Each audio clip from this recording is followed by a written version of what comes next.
Paz do Senhor, irmãos, novamente nós estamos aqui no Papo Pastoral e agora tratando, sobre a quarentena, aquilo que nós definimos também como igreja, de estarmos durante 40 dias seguidos falando sobre avivamento verdadeiro. Começamos no domingo à noite, no culto de domingo à noite, já tivemos ontem, ou melhor, segunda-feira, ontem no culto de ensino e hoje no Papo Pastoral, nossa quarta vez falando sobre avivamento verdadeiro. Eu espero que seja um tempo de reflexão para a sua vida, Novamente eu, pastor Tiago e pastora Jaqueline. E o tema que nós estaremos conversando aqui, debatendo e refletindo, é sobre as evidências da presença do Espírito Santo. O que elas podem provocar? Há diversas evidências da obra do Espírito Santo quando há um avivamento espiritual. E o que nós podemos pensar nisso?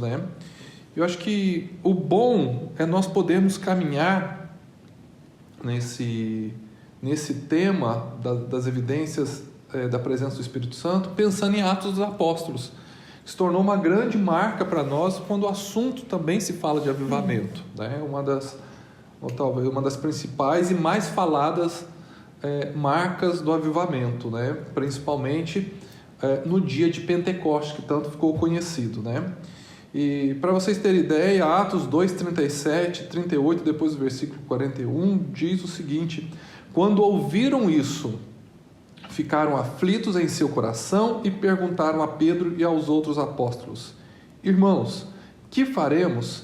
Pedro respondeu: arrependam-se e cada um de vocês seja batizado em nome de Jesus Cristo para perdão dos seus pecados e receberão o dom do Espírito Santo. Os que aceitaram a mensagem foram batizados. E naquele dia houve um acréscimo de cerca de 3.000 almas. A primeira coisa que eu acho que é importante nós pensarmos e discutirmos aqui é sobre como uma das evidências da presença do Espírito Santo, que é a capacidade de levar o ser humano à convicção de pecado e salvação. Nós estamos falando de um Pedro totalmente diferente agora. Mas não nesse momento falarmos de Pedro, mas essa quantidade de pessoas que se arrependeram e como que elas e a busca pela salvação que foi gerada nesse avivamento da igreja. Como é que isso é para você, Jaqueline? Quando a gente fala em avivamento, a gente já pensa na manifestação do Espírito Santo, na manifestação de dons, no famoso reteté da nossa igreja, pentecostal.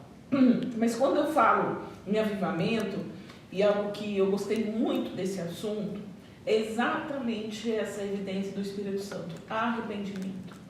Porque esse é o papel do Espírito Santo. É claro que é distribuir dons, mas algo muito, muito marcante da personalidade dele é a consolação e o convencimento dos nossos pecados. Sem arrependimento não tem salvação. Sem arrependimento não tem Deus. Deus não coabita com o pecado. Então, se nós queremos a manifestação de Deus, e por que nós queremos? Aí também, por que nós queremos o avivamento? Para vivermos aquele movimento, para vivermos aquele momento, ou para que almas sejam salvas? Porque é isso que o avivamento gera. Salvação de pessoas. E isso tem que começar em mim nesse arrependimento de pecado. É em mim, a partir de mim, e para que o propósito desse avivamento se estabeleça no nosso meio. Salvação de vidas através da remissão dos pecados. Agora, uma coisa interessante, Thiago, é sobre o fato de que Pedro, ele fala para 3.000 pessoas. Pelo menos 3.000 pessoas. E há um estardalhaço, não sei qual seria a palavra, de arrependimento. E então, um aumento significativo. Primeiro, é um Pedro diferente do que era antes. Agora, é muita gente se convencendo do pecado ao mesmo momento, no mesmo instante. É uma grande colheita. E aí? O que nós podemos pensar ainda sobre isso? Bem, eu acho que a primeira coisa que eu acho que o livro de Atos nos mostra, na verdade, quando a gente estuda o livro de Atos, a gente até brinca que poderia se chamar, na verdade, não Atos dos Apóstolos, mas Atos do Espírito Santo, porque quem está em total atividade aí é o Espírito. Então eu acho que o próprio livro, a própria estrutura que vai acontecendo mostra esse poder de Deus. Embora a igreja seja convidada a participar da missão, a igreja seja habilitada para essa missão, mas esse convencimento não é uma esfera humana, não é um negócio de homens, é uma coisa do Espírito. E isso é tão fato que é só a gente parar e pensar que nós que estamos aqui, você que está aí na sua casa acompanhando, assistindo em algum lugar, para nós servirmos a Jesus, o Espírito teve que nos convencer. E muitos de nós éramos pessoas assim tão resistentes, tão mergulhadas no pecado, né? Mas o Espírito, em um dia, numa pregação, num versículo, num testemunho, numa oração, numa situação, tudo fez sentido, tudo se organiza para a gente. Então parece que o livro de Atos quer mostrar muito esse poder do Espírito em fazer. Para ele não importa se é com pouca gente, se são milhares de pessoas, ele faz. A dimensão é dele, né? E é interessante que ele faz ainda através de Pedro, porque Pedro no colégio apostólico não é a pessoa com maior arcabouço de conhecimento, teorias, filosofias. Ele é um pescador, mas cheio do Espírito Santo, a palavra de Deus na boca dele tem uma autoridade muito grande. E o que mais me chama a atenção aí é que todo esse arrependimento é fruto de uma pregação muito bíblica, né? É muito bíblica. Ele discorre a Bíblia do Antigo Testamento com propriedade para falar de Jesus. E aí o Espírito entra e age em corações ali para cerca de 3.000 se converterem, né? Então acho que fala muito dessa dimensão do Espírito. Quando um avivamento vier sobre a igreja, acho que a igreja precisa entender que tudo que ela faz pelo Espírito. É obra dele, a honra é dele, o privilégio é nosso, mas a honra é dele. Não é a gente que faz esse negócio, não. Sim. E o que é interessante nesse texto, como disse também, é essa grande colheita. Tá? Uma grande colheita. E isso mexe, né, com toda a estrutura do povo, né? De repente, é o primeiro momento de Pedro, e nós temos que lembrar que agora Jesus já se foi, chegada do Espírito Santo, é um momento novo para eles, e de repente eles têm um resultado tão ímpar quanto esse, né? Porque até então havia uma dependência de Jesus, né, fora do comum, não que não deveria ser dependente, mas uma dependência onde eles não caminhavam, né, eles não faziam, e agora eles vão ter esse movimento, né? Realmente não são eles quem fazem, mas havia uma dificuldade até de sair de casa pelo fato de Jesus não estar ali com eles, né? Um ponto de anulação, né? Outra evidência que é importante nós pensarmos aqui da presença do Espírito Santo e que os textos vão mostrando a igreja começa a se estruturar. Atos, capítulo 2, do 42 ao 47, ele começa a dizer o seguinte: e eles se dedicavam ao ensino dos apóstolos e à comunhão, esse povo, né? Ao partir do pão e as orações, esse povo que foi batizado. Todos estavam cheios de temor e muitas maravilhas e sinais eram feitos pelos apóstolos. Os que criam mantinham-se unidos e tinham tudo em comum. Vendendo suas propriedades e bens, distribuíam a cada um conforme a sua necessidade. Todos os dias continuavam a reunir-se no pátio do templo, partiam o pão em casa e juntos participavam das refeições com alegria e sinceridade de coração, louvando a Deus e tendo a simpatia de todo o povo e o Senhor lhes acrescentava diariamente os que iam sendo salvos. Então parece que agora também é outra evidência da presença do Espírito Santo, é que uma igreja começa a se estruturar, começa a tomar forma a igreja. A igreja, essa comunidade, né, uns aos outros começa a acontecer, né, uns pelos outros. A igreja começa agora a funcionar como o corpo de Cristo. E que lições que nós podemos ir tirando dessa evidência do Espírito Santo na estruturação da igreja? Que cara ele vai dando para a igreja? Que cara ele vai produzindo? Qual é essa fisionomia que a igreja vai tendo nas evidências do Espírito Santo? Ou que pelo menos deveria ter? Lembrando que o Espírito Santo não é de nenhum partido político, né? Nenhum sistema de governo. Olhando para isso, vamos defender o socialismo. Todo mundo igual. Mas, na verdade, quando eu recebo esse Espírito Santo, eu começo a me ver igual ao outro. Eu não sou maior que o outro. Eu não sou menor que ninguém. Porque a minha identidade, quem eu sou, está baseada naquilo que ele é. Então, eu vendo, eu me vejo. E ele nos coloca iguais, mas diferentes. Somos todos iguais, no mesmo nível, mas cada um na sua particularidade. E o Espírito Santo me faz isso.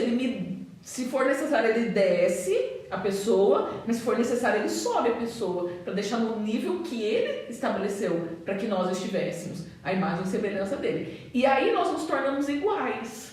E é por isso que a igreja tem que ter essa comunhão.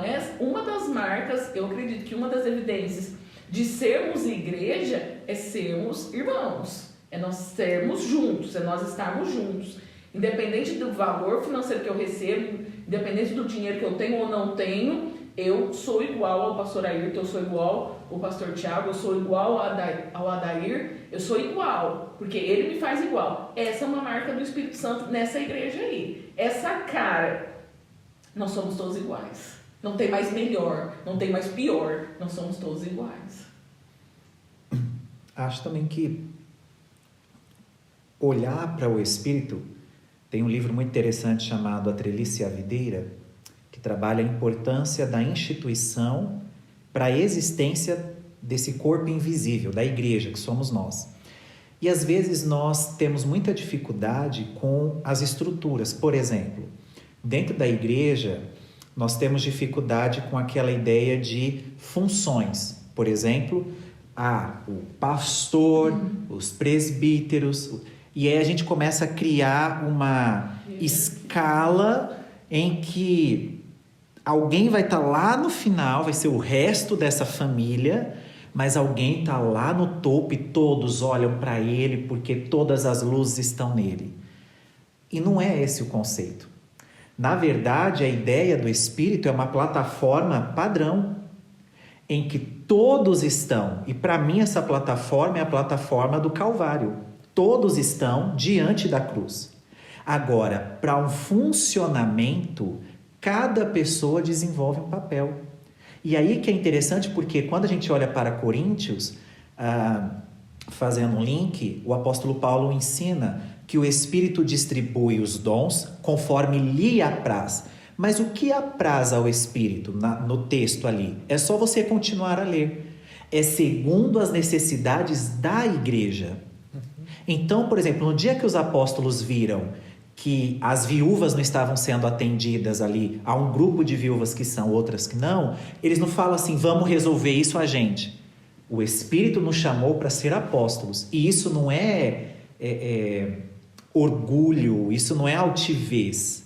Isso é consciência de vocação, de ministério, de dom. Mas eles entendem que nós precisamos levantar e o Espírito vai orientar quem deve ser constituído para ser diácono.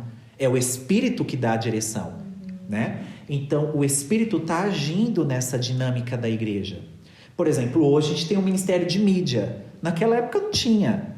Mas a gente entende que hoje quem trabalha na mídia também está habilitado pelo Espírito para contribuir nesta época com algo importante. Então, entender esse dinamismo, entender que cada um tem seu papel, sua função, sua contribuição, faz com que a igreja cresça. Não é todo mundo que vai para a praça pregar com Pedro. É Pedro e os 11 que vai para a praça pregar. Esse era o papel deles naquele momento. E os outros? Os outros vão ter funções e papéis também em outros momentos em todo o livro de Atos. Então o Espírito está agindo o tempo todo, através de todo mundo, mas nas dinâmicas diferentes. De acordo com a necessidade. De acordo com a necessidade. Com a necessidade que vai fazer. Então a igreja vai se estruturando no meio de tudo isso, diante daquilo que vai aparecendo, né? E usando esse exemplo da mídia que você trouxe, né? Hoje a necessidade da igreja, ela é a mídia. Uhum. E o Espírito ele vai preparando de acordo para que atinja, que essa necessidade ela seja alcançada. É a área que hoje que está fazendo. A igreja está chegando no povo por causa da mídia. A mídia que está tendo que fazer esse processo todo. E se não tiver essas pessoas, não chega a mensagem. Não vai chegar essa mensagem. Quando todos os outros ministérios estão em quarentena, a mídia está em home office. Exatamente. Intensificamente. Ela está fazendo hora extra hoje. Hora extra. Hoje é a realidade. Então, e o Espírito Santo ele vai fazendo isso, porque existe uma necessidade.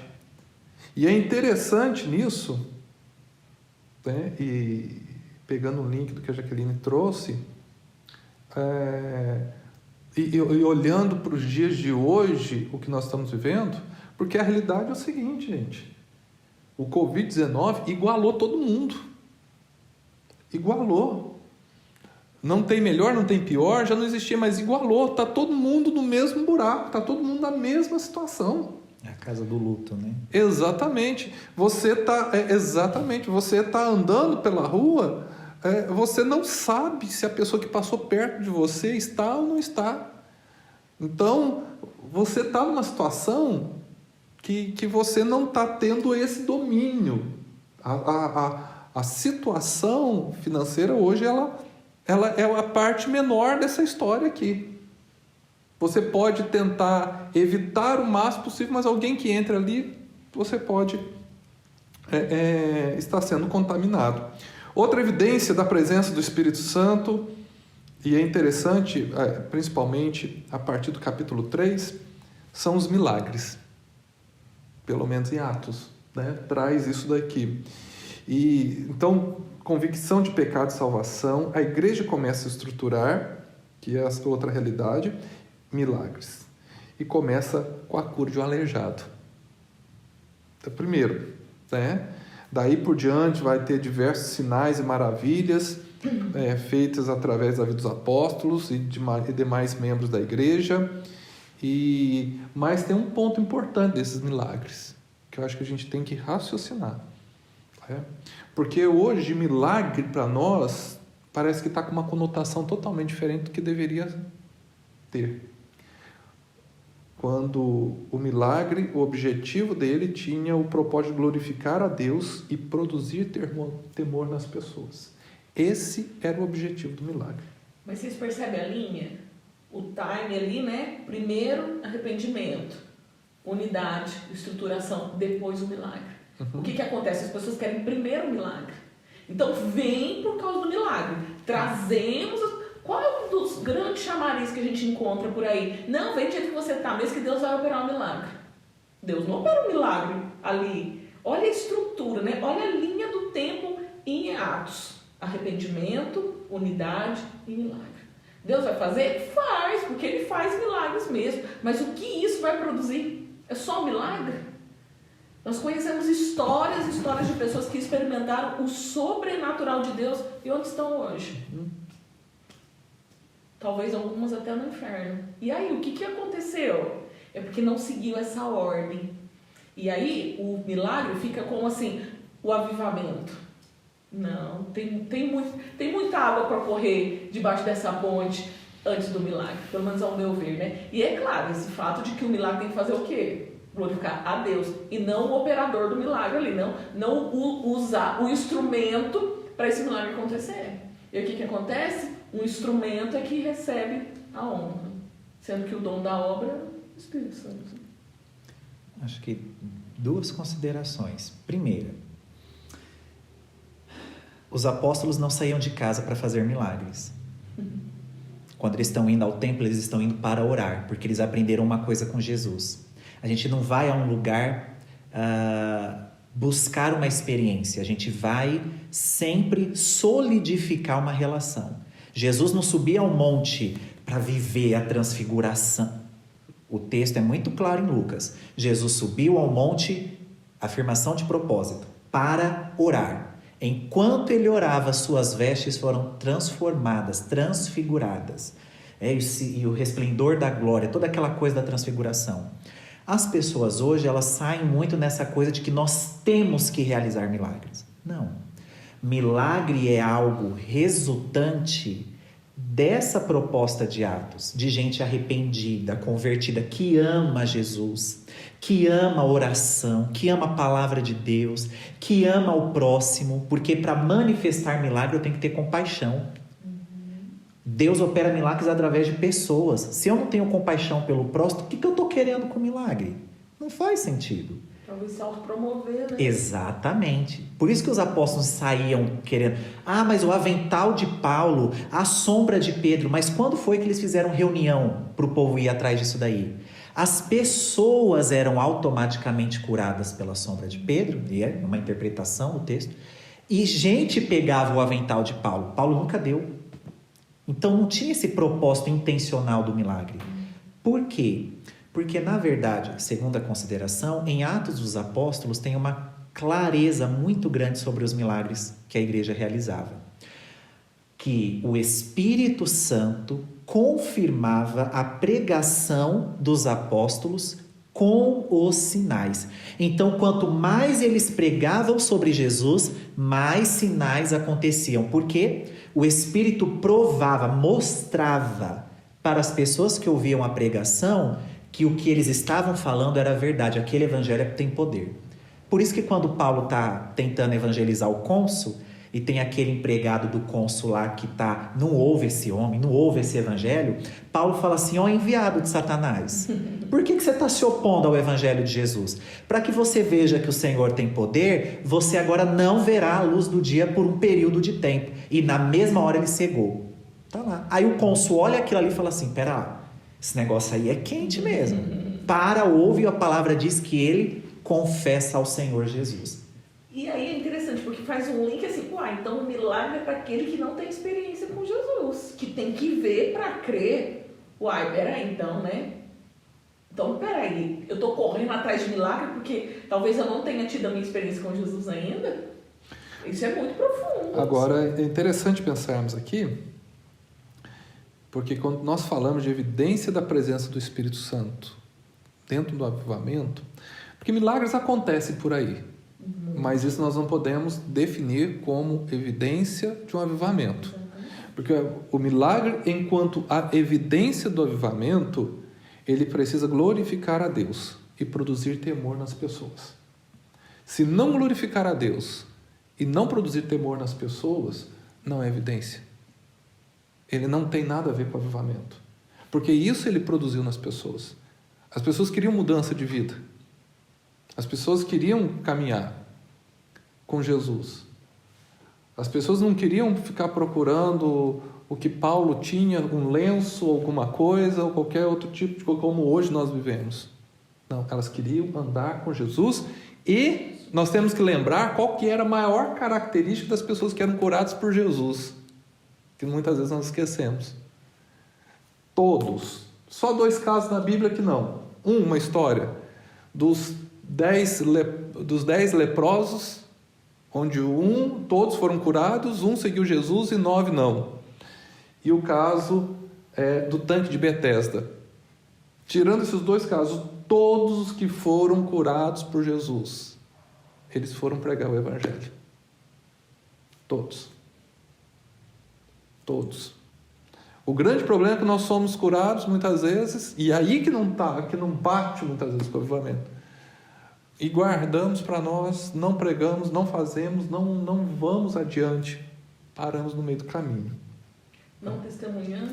Não testemunhamos. Nem testemunhamos. E lembrar que não é um testemunho de subir no púlpito, pegar o microfone, não. Tira isso aí próprio. exalta a própria pessoa, né? Vamos pensar assim, Sim. né? É testemunhar em qualquer tempo, em qualquer momento. Acho assim, permita-me falar de uma linguagem bem popular, assim, bem simplista, Mas eu acho que o Espírito Santo é aquela pessoa da divindade que, o próprio Jesus diz isso, né? Ele não fala do que é dele, ele não busca o que é dele, ele está vindo por mim e para falar do Pai sobre mim.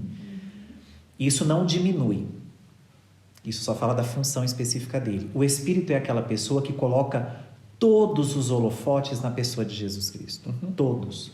Então assim, teve tal milagre, Jesus está aparecendo? Não, ninguém falou de Jesus, então fique com o pé atrás. Naquela igreja lá todo mundo fala do milagre, mas o que está aparecendo é o nome da igreja, é o dízimo da igreja, é a oferta da igreja. E Jesus, onde está? Se ele não aparece, o Espírito não está lá, porque o Espírito coloca todas as luzes em Jesus. O Espírito ama ver Jesus no centro das atenções. O Espírito ama ver Jesus sendo louvado, sendo glorificado, sendo exaltado, conhecido. Então, se isso não acontece, a gente precisa ter um pé atrás. Até porque o Pai deu essa autoridade sobre Jesus, né? De governar e reinar e manifestar-se ali, né? E o Espírito Santo, ele obedece essa ordem, né? Ele cuida disso. Ele cuida disso. Sim. A outra coisa importante que nós temos que observar também aqui, das evidências da presença do Espírito Santo, é a oposição. Tá? Por exemplo, no capítulo 4 do livro de Atos, Pedro e João foram chamados para dar explicação do milagre e testemunharam poderosamente aos líderes religiosos. Foram ameaçados, proibidos de pregar, mas deram a seguinte resposta: não podemos deixar de falar do que vimos e ouvimos. Versículo 20. Então, uma coisa importante sobre a oposição, isso muitas vezes passa no meio dos líderes religiosos. Vamos também passar no meio de tudo isso. Porque parece que o avivamento, ela tira o líder religioso da zona de conforto. Sabe? Queira ou não, ele tira. O avivamento verdadeiro, ele tira o líder da zona de conforto. E aonde vai ter que ser menos ele e mais Jesus. Então, no meio disso tudo, esses dias eu ouvi um pastor falando, que está falando na mídia direto, diante de pecados, e falando o seguinte: existe uma máfia invisível no meio de muitos líderes, sabe? Que um está cobrindo o outro, isso e aquilo outro, e pelo desejo de que um ajude aqui, o outro ajudando ali, e as coisas não estão sendo colocadas em ordem. Mas a oposição vai vir de várias outras maneiras também, virá de outras maneiras. O avivamento pode incomodar, porque muitas pessoas também podem não gostar como as coisas estão acontecendo. Porque todo mundo quer ter a fórmula humana do avivamento, e não a fórmula bíblica, a ideia bíblica do avivamento. Eu acho que a palavra-chave aí é zona de conforto. E quantos de nós nos acomodamos, né? Quantos de nós não gostamos, às vezes, do lugar onde nós estamos? E esse avivamento é colocar as coisas em ordem. Às vezes isso significa que o lugar onde eu estou não está tão certo assim. A forma como eu estou fazendo não está tão certo assim. E o Espírito Santo vai mexer. E essa oposição pode ser do próprio Deus sobre nós ou entre nós.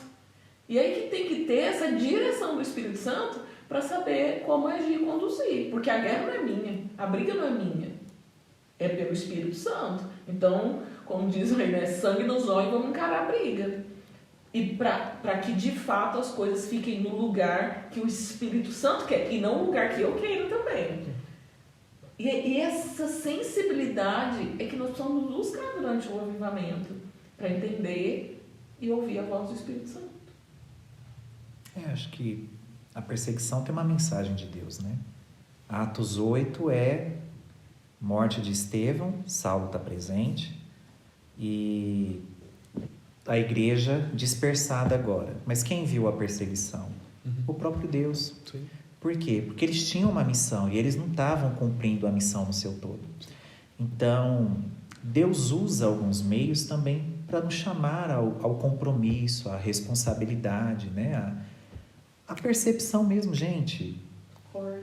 Tem mais coisa aí para vocês se envolverem. Sim. E às vezes a gente está brigando pelos títulos, a gente está brigando né? Igual essas brigas, às vezes, de autoridades que a gente vê por aí, os peixes grandes do meio gospel, né? Brigando, e a gente fica pensando, gente, tem tanta coisa para fazer que se todo mundo se envolvesse, ainda está faltando gente. Ainda está faltando. Né? Então, assim, a seara está aí. Então, tem que ter mesmo. E a realidade é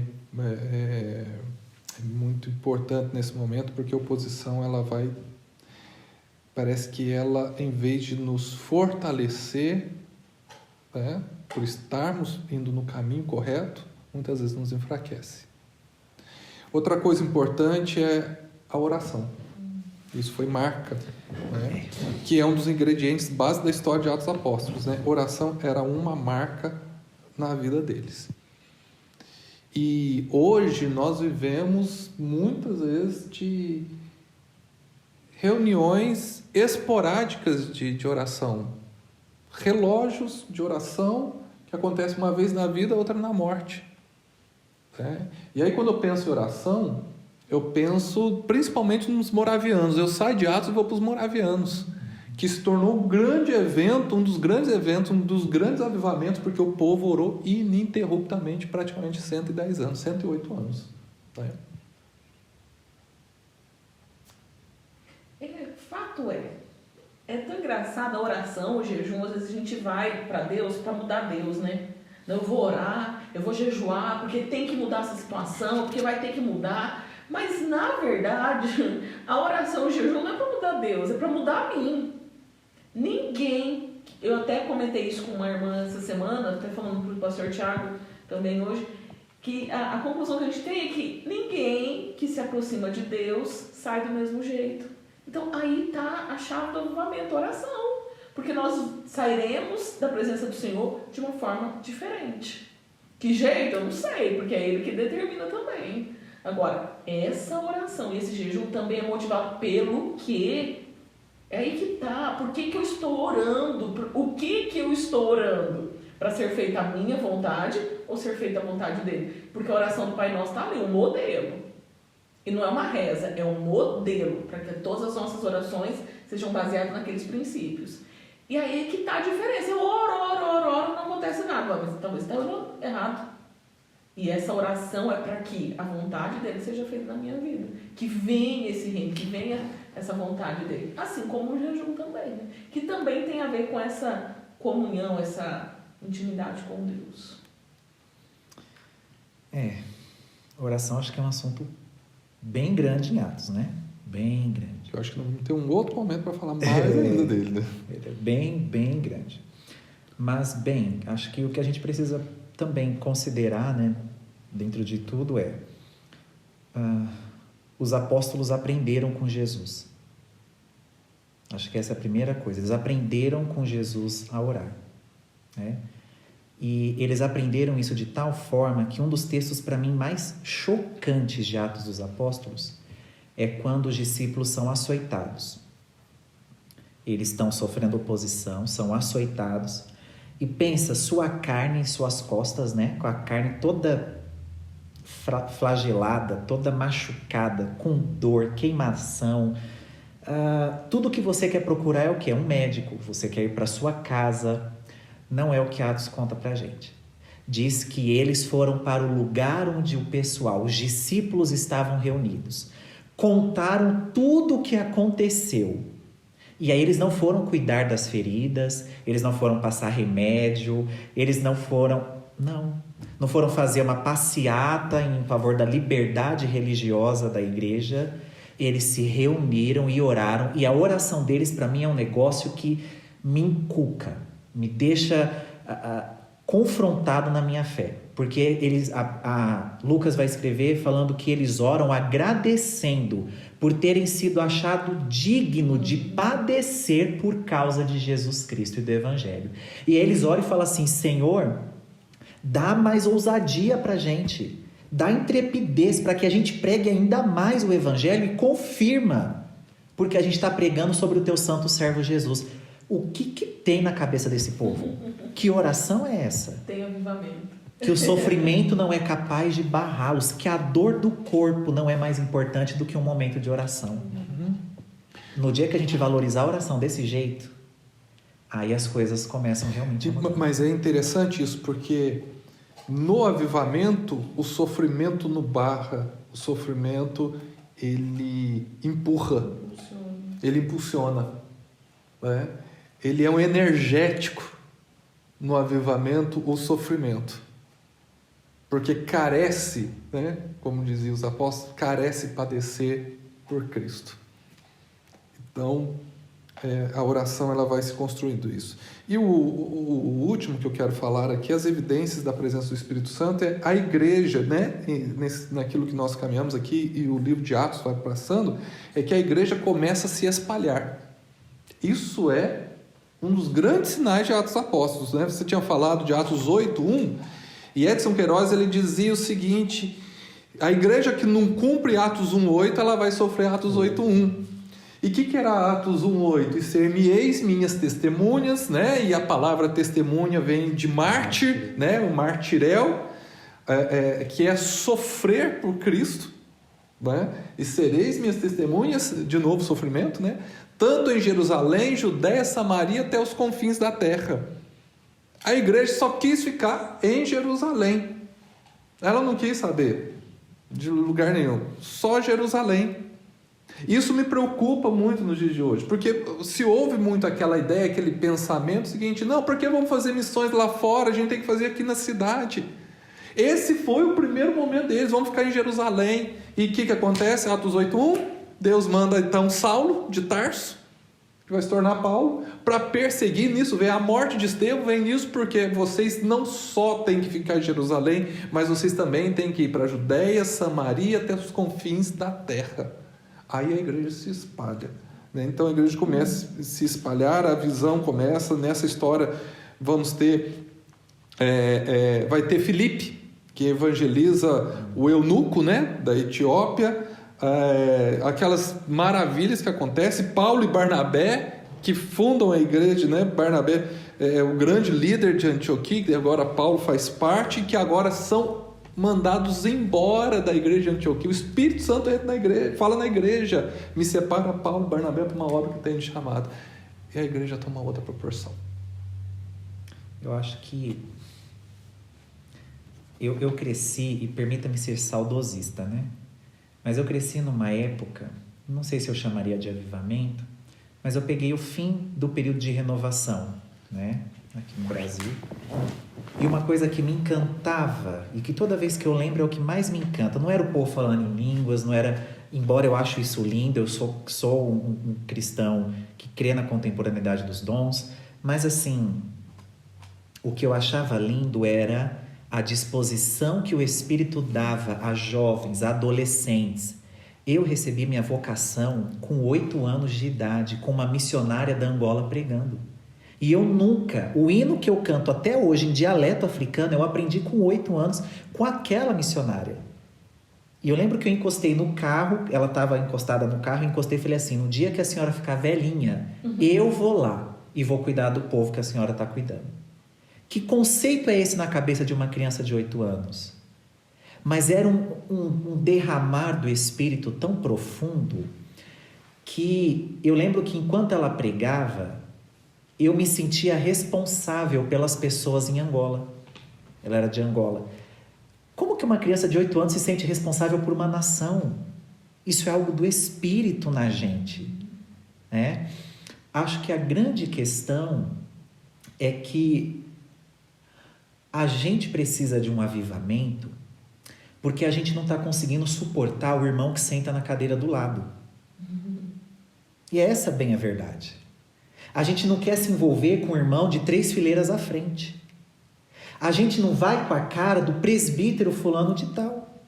E a gente tem que ser sinceros em admitir que a gente tem uma série de resistências a uma série de pessoas, né? Como que eu posso querer entender a visão do Cristo que ama pessoas, que transpassa culturas, que alcança povos e nações, como diz Ronaldo Lidório, a igreja tem que ir até onde o sacrifício de Jesus vai? Como que eu vivo isso se eu não consigo ter relação com a pessoa que está do lado? Se eu não consigo amar, perdoar, sentir compaixão, empatia? Então, assim, a gente precisa de um avivamento.